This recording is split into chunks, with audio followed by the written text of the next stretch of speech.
In example 10, we want to use an infinite sum formula to write the repeating decimal as a fraction.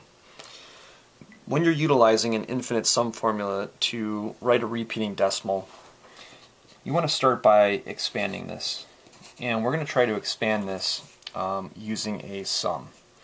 So if we did keep this going right here, this really isn't a sum right now, but it does show you the place of the digit. If we had 0.2, this first digit would already kind of be taken care of. We would need to add 0.02. If we added 0.2 and 0.02, we'd have 0.22. We would need to add another 2, and I put that in the wrong position. What you can do just to check your work here, I made a little mistake, is to make sure that if you already have the first digit covered here, that you put a 0 in the second term, and then a 2 will follow that. So I would have the 2 already covered here, this 2, my next 2 would go just after it, or in the thousandth position, so it really shouldn't be here, should be right there.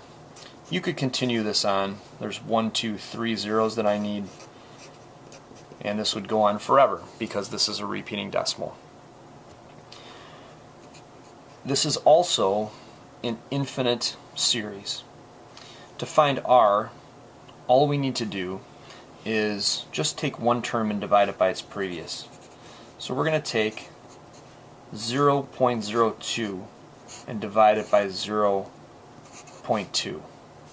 If we move the decimal twice, and this is just the same as multiplying the top and the bottom by 100, we would get 2 over 20, or 1/10.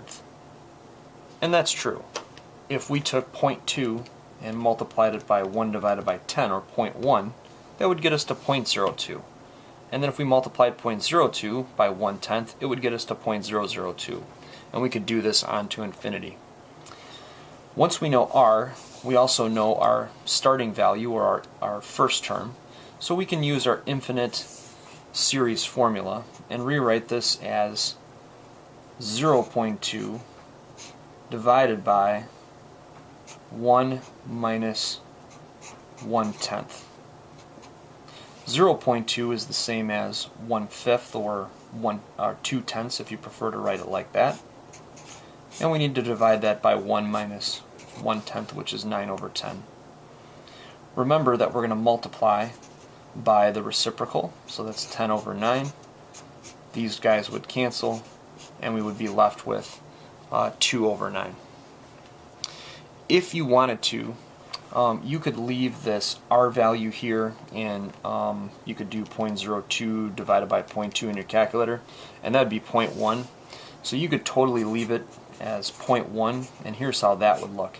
It would be 1 minus 0.1, that's the same as 1/10.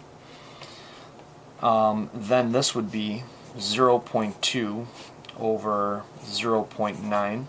We would move the decimal 1 to the right, same as multiplying by 10 on the top and the bottom, and we would still arrive at our value here of 2 over 9. So all that says is that if you wanted to rewrite 0.2 repeating as a fraction, it would be 2 divided by 9. You can check your work just by plugging it in your calculator, and you can see that we're right on.